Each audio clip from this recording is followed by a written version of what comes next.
I'm totally fine with Fischer Random Classical, Rapid. We need to maintain classical. We need to keep classical. But Fischer Random Classical is classical. No, classical chess.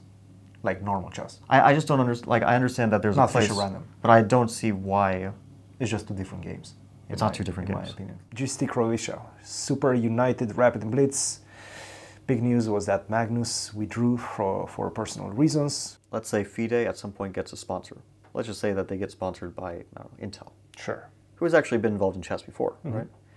And Intel says, we're willing to give you millions of dollars, but it has to be shorter, has to be faster, has to be knockout, has to have Magnus, has to have Hikaru, has to have these players, and so on. And FIDE is like, yes, we agree with all that. We're going to get all these players. You know, you give us the money, we'll do the rest.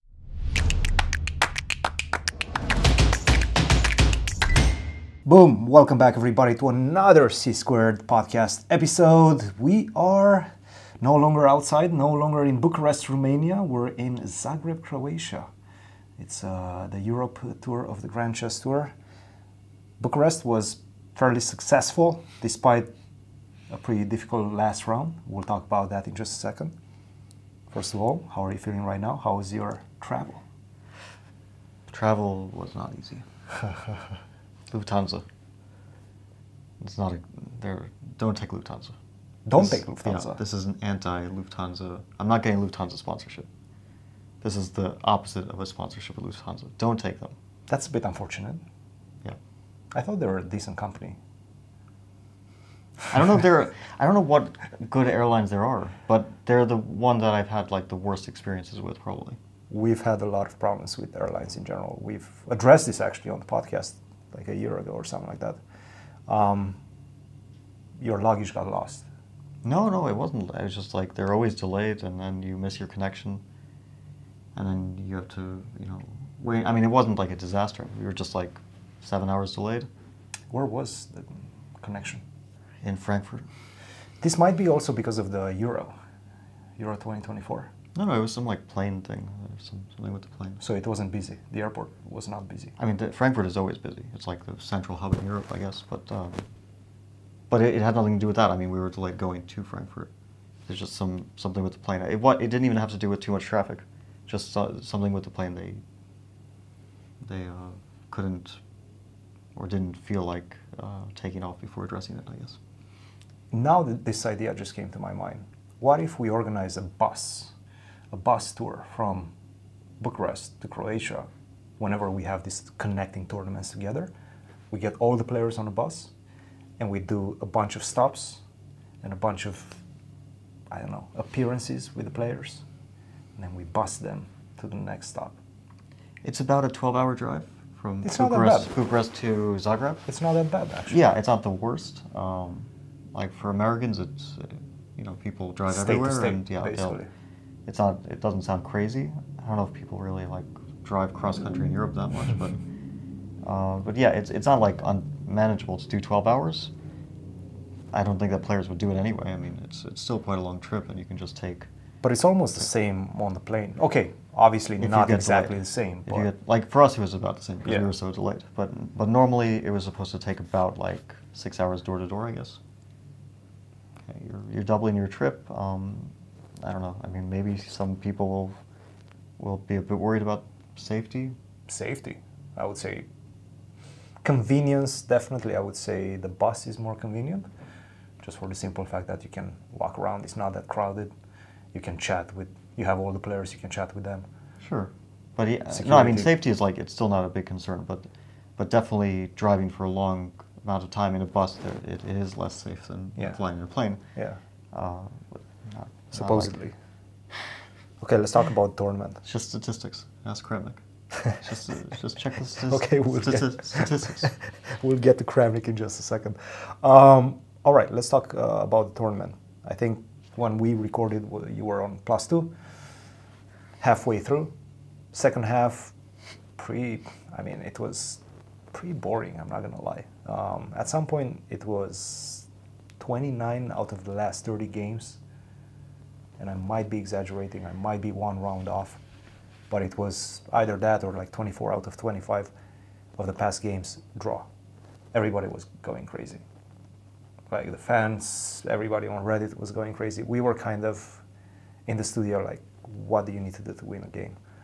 Okay, I'll tell. So it's always the Grandchess Tour always has this thing where there's a lot of draws, very high draw rate in the classical events. Look at last St. Peter's Cup. Look at last Bucharest tournament. You'll remember a very high draw. Was it as bad? No, not quite as much. But I won with +2. That means that there should be a high draw rate. Yeah. 2 wins, all draws, and I won clear first. St. Louis, it opened up at the end, but at some point we actually had all draws. There was a period of the tournament where it was literally started with like 4 rounds of draws. Yeah.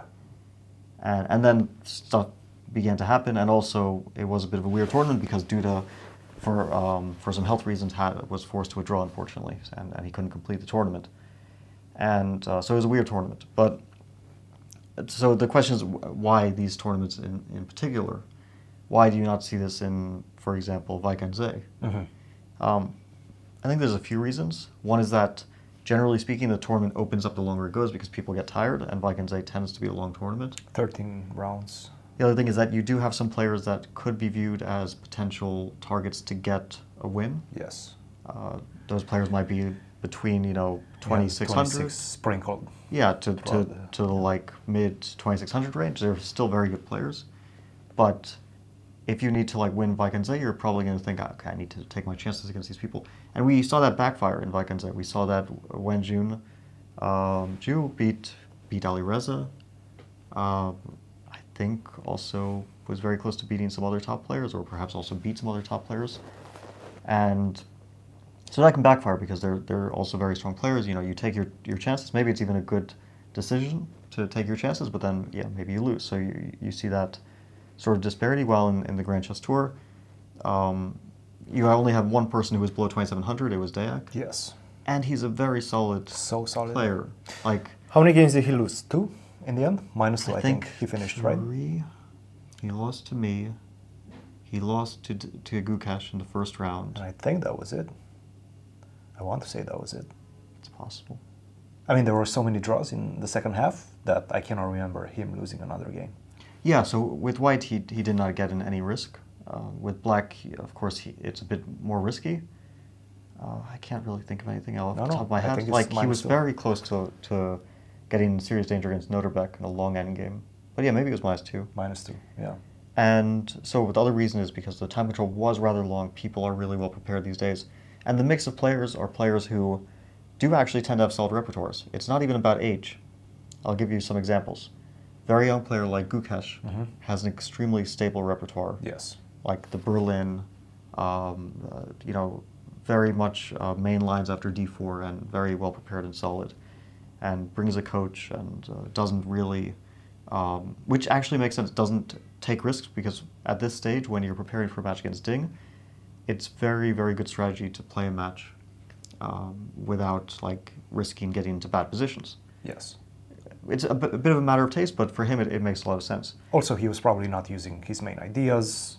He was very good at defending, actually. He got himself in some danger, and then he was defending very well against MVL, out of the opening.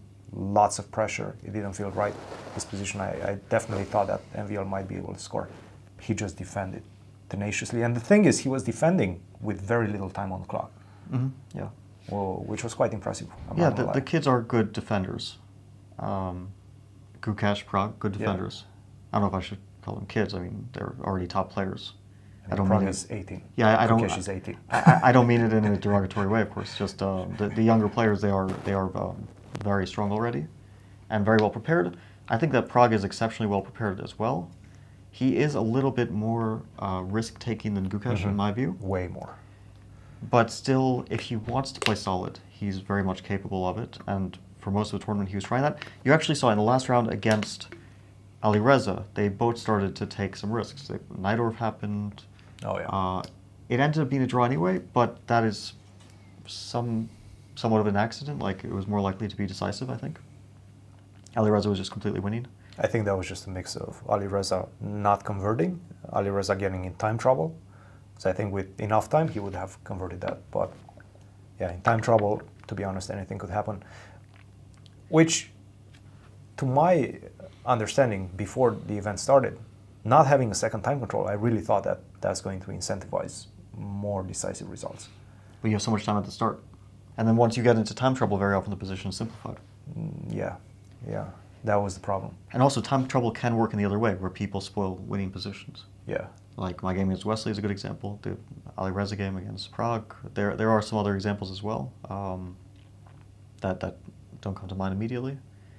But yeah, then you have the somewhat older players, and some of those guys are really solid as well. Again, it's a stylistic thing. Like Jan has, very much based on opening choices often, has a repertoire in which it's really hard to get chances. Yeah. It's just hard to create a position against his repertoire, because if you're playing the Petrov, and he's been tested for the last 3 years in every possible line of the Petrov, including in a World Championship match. But he always gets in trouble. Not always, but sometimes, sure. Quite often. Yes. But it's still hard to create chance. Like, yeah, he got in trouble in candidates against Prague. Yeah. Against Hikaru to some extent, but still it was like really tough what Hikaru had to find to.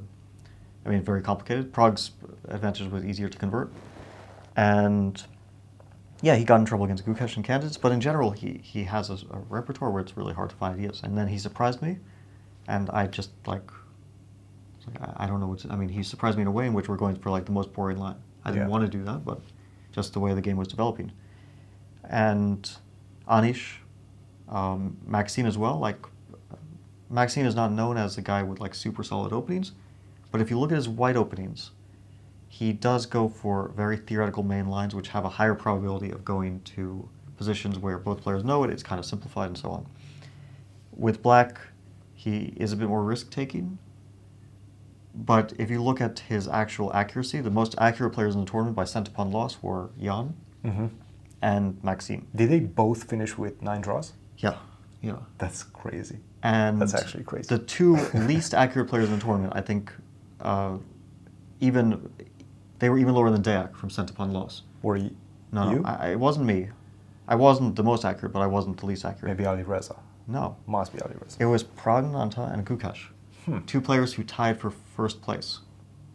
Which is an indicator that analyzing by cent upon loss is not a way to determine whether a player is playing well or not, because that could also just be an indicator that they're playing more simplified positions. And shows that they were 2 of the more fighting players, while perhaps Jan and Maxime, who were the most accurate players, were not reaching like very complex positions for the most part.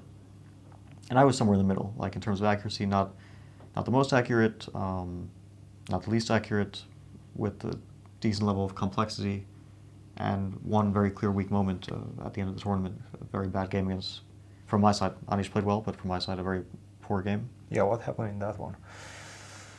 Well, I think a part of it was I didn't have a game plan going into it, because I wasn't sure, do I want to play for a win? Do I want to just secure a draw?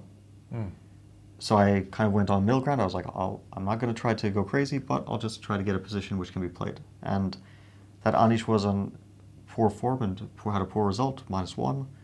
I was thinking, okay, he's not looking too good in this tournament. Maybe I'll get some chances. And I had some flashbacks of last year, his last round game against Jan, where he was losing, and he was losing with the white pieces, and I just had some flashbacks to that. I thought maybe I'll get some chances. So if I wanted to, I knew that he would play the Catalan. I was like 90% sure. I thought, okay, if I want to get some like winning chances, I'll play Bishop B4, Bishop B7, and some long maneuvering game.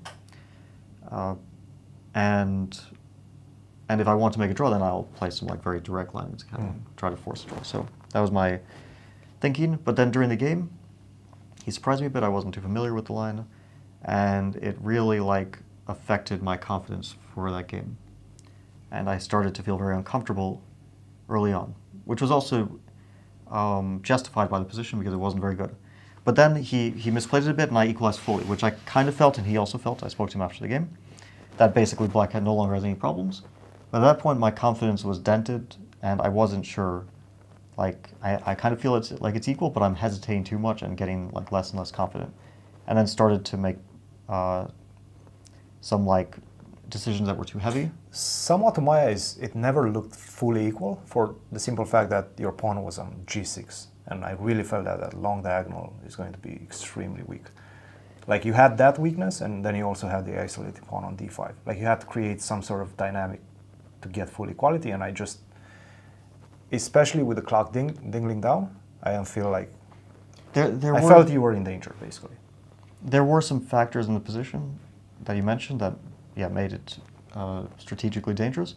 But my pieces were so active, my knight on c5, on e4, that, for example, instead of knight fe4, which was not a bad move, but maybe not the easiest, if I just played rook a b8, white already should be trying to equalize the position, which white can do in more than one way, but white should not be getting too ambitious because black has really active pieces, and there are weaknesses in white's, not structure, but in white's camp, like the c4 square is under black's control, the e4 square is under black's control, the c3 square is potentially the a4 square. There are a lot of things that, like, if you imagine black's knights on e4 and c5, white can't really move around them. They're just controlling too many squares. So basically rook a8, I was like vaguely worried knight d4 and then knight f5, something I didn't see exactly, but that's the reason I didn't go for it. But okay, I had no reason to be worried, and then queen b2, just such a bad move, such a bad decision, based on an oversight, but also even... What was the oversight? The oversight was that I thought, after he takes everything on d5, that I have this move queen e5. Yes. And I attack the bishop on e4, I threatened to trade queens, and I thought he moves his bishop back, I take on d5, I get like knight a4, c3, and I have so much activity that I thought it's like... Enough for the pawn. Basically just leading to a draw. Okay. Then suddenly I realized, after I played it, that after queen e5, he has this move knight f3. I can't take on e4 because queen d6, and if I take on d5, it's basically like 2 tempi up compared to what I was looking at, because knight's on f3, bishop's on d5, he gets knight d4. Yeah. And I realized I'm in like a very unpleasant situation. Yeah. And then I started defending very poorly too. So that's, but still, queen b2 is a bad decision. The defense was very poor. He played well, but I certainly didn't. And then I thought the tournament's kind of over. Like, okay, Alireza wins. I mean, Alireza was looking good, right, at that point. Once I finished, he was winning. He was winning. Yeah. Yeah, and then you got the call. Alireza made the draw, and you had to play a few more rapid games. How did you adjust to that? Were you happy? Were you like what was the mental state at that point? Well, of course, I'm not like happy because I lost, but I was happy that the tournament continues. Yeah, I was happy that I'm playing a playoff. It could be worse. Like it's, you know, you encounter some hardship in your life or something, whatever, and then that's over. So it's done, and then something good happens to you. Okay, then you're like, okay, we're. Aside from that part, there is something that is looking up. That was basically how I saw it. It's like, you know, you lose 10 grand, and then the next day somehow you make up 2 grand. Right? Yes. It doesn't make up for it, but it's better than nothing. And it's a small win. Why not? We'll take it. Of course, if I had lost a tiebreak, then it wouldn't have meant anything. But okay, at least I had something to play for, and I did end up winning the playoff, 4-player playoff between the 4 of us on +1. I just wonder what will happen next year, now that we've had a +1 That's first crazy. place. Now we can have a 50% first place. No way. You cannot win a tournament with 50%. Why not? +1. Everyone draws. The lowest. Everyone's must happy. be the lowest. No. It's just crazy tournament in that regard. Yeah, I don't know what to do in terms of maybe time format, perhaps shorter time control. Maybe go back to what we used to have, like 1 hour and 30 minutes, and then get 30 minutes, or get less, 15 minutes. Get it down to like 1 hour. I don't know. There's so I'm many fine with options. 90-30, 90 minutes, 30-second increment. And I'm no fine with second that. time control. I'm also fine with other things. I'm fine with a thematic tournament where openings are drawn before the game out of a hat. And let's say they're pre-selected openings, so you don't get like completely garbage opening. But you don't know what you're going to be playing. So there is no like... That's a new People can't hide in their repertoire, which is what people actually do. I'm not blaming them for it. I mean, they feel it's best for their chess, for their results. But the system should perhaps account for just how developed theory is. Fisher random is another solution. I'm totally fine with Fisher random classical, rapid. We need to maintain classical. We need to keep classical. But Fisher random classical is classical. No, classical chess. Like normal chess. I just don't understand. Like, I understand that there's not a place, Fisher random, but I don't see why. It's just 2 different games. It's not 2 different games. In my opinion. Why is it two different games? It's I mean, literally the pieces the same move game. the same. You just don't know what It's- happens at the start. Not Why? really. What do you mean? I mean, the patterns are completely different. At the start, Yes. and then you play a normal game.